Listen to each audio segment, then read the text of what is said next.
Ain't shady, baby, I'm hot, like the prodigal son.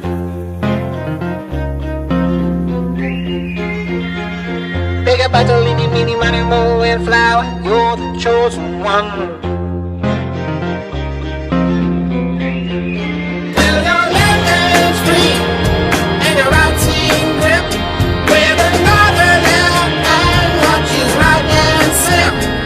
Is gone.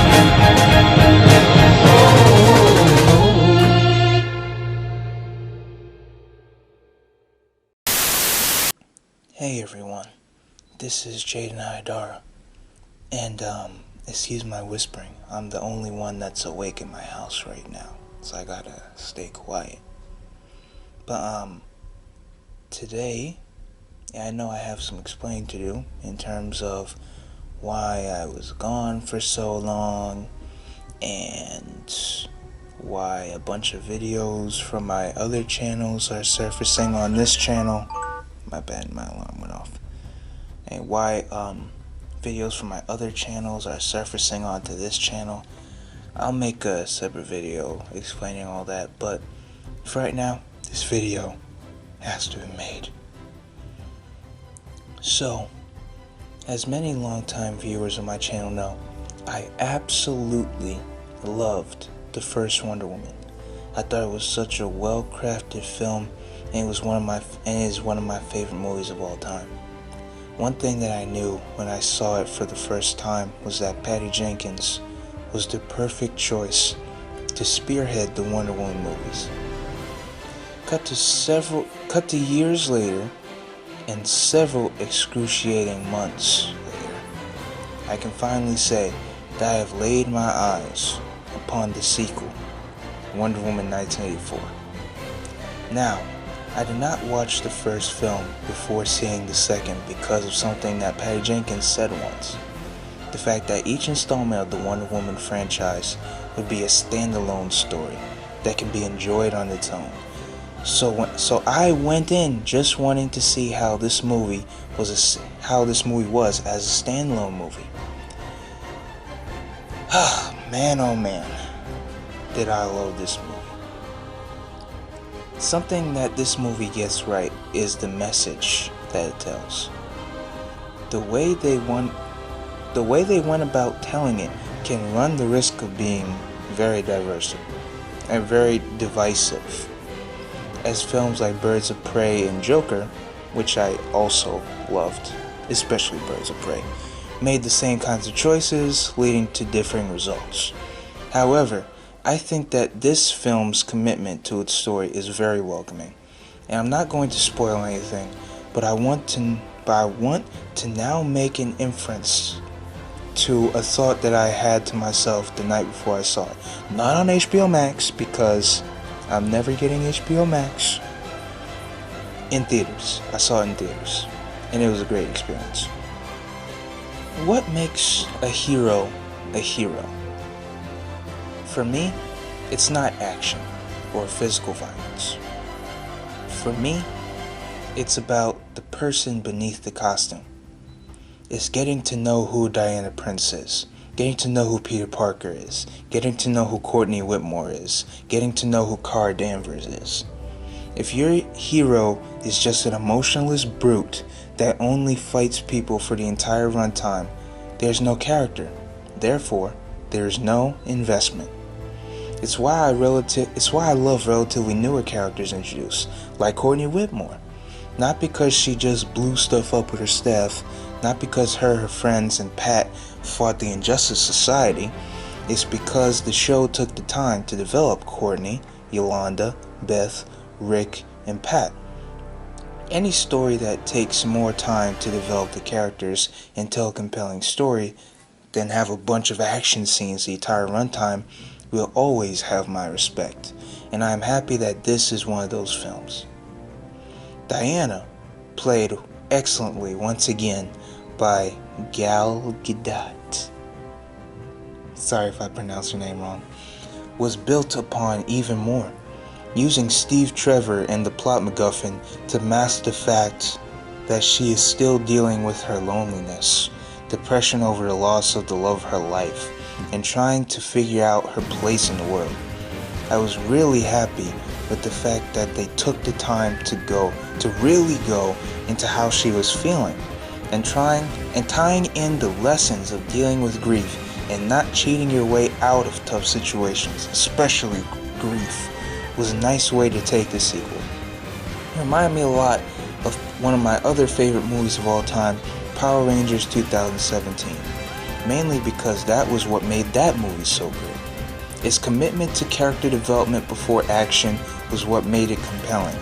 They gave us so much time to learn about our heroes to the point where when they do don their suits and fight Rita and Goldar, you know and like the characters so much you want them to win. It's the same thing with Diana, not just in this movie but in the first one as well. We know Diana so well and care about her so much to the point where we want her to win and succeed in trying to make the world a better place.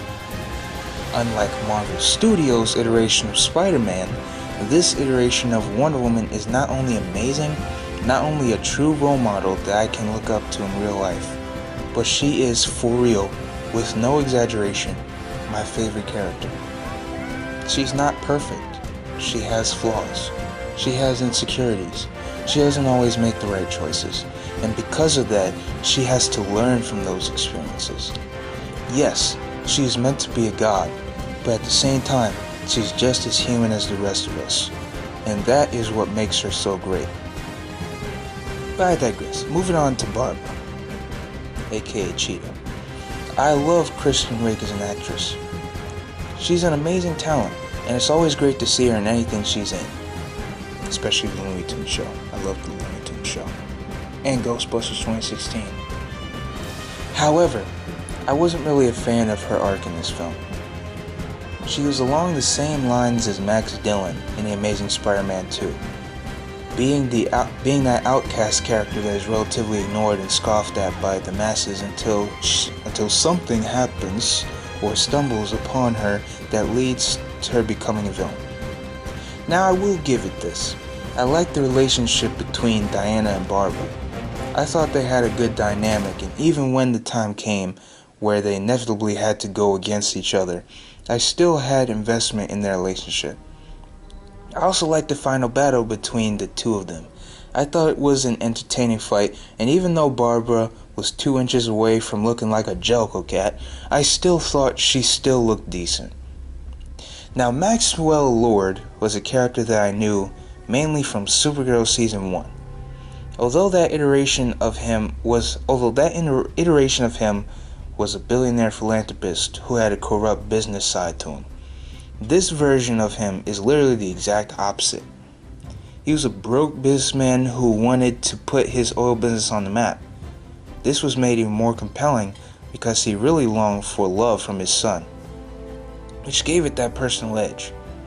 His blindness to all the power he possessed was driving him away from his one motivation, and that was something that I thought was a cool villain arc to have. Not to mention Pedro Pascal is such an amazing actor, and that certainly didn't change in this movie. Now the last thing that I will mention is that I really love how much time the movie dedicates to its characters. It is such an amazing thing to know that Patty Jenkins knows how these characters work, besides Cheetah, to really dedicate time to them, meanwhile giving us fun little nods to Wonder Woman lore and things that can be tackled in the third film, which has been confirmed with Patty Jenkins directing. Thank God! You have no idea how happy I was to hear that. After years of having my favorite stories left open-ended forever, and having your second favorite character get into the ground with no sign of stopping, I was almost brought to tears, knowing that my favorite character of all time was still in good, trustworthy hands. So overall, I would give this film an 8 out of 10, because of some issues that I had with Barbara's arc, and certain cheesy things that did happen within the runtime. And why did they always cut the barber wearing heels? I still don't understand that. But besides that, I really love this movie. And not only can I not wait to see it again, but I also can't wait to see how Patty Jenkins brings this trilogy to a close with the third installment. Oh yeah, and one other thing I must mention, the soundtrack was amazing. Hans Zimmer, you're the man. So, yeah. When it comes to all the updates and everything, I'm going to give them to you later on, probably after New Year's. But, yeah. I am Jaden Haidar saying peace.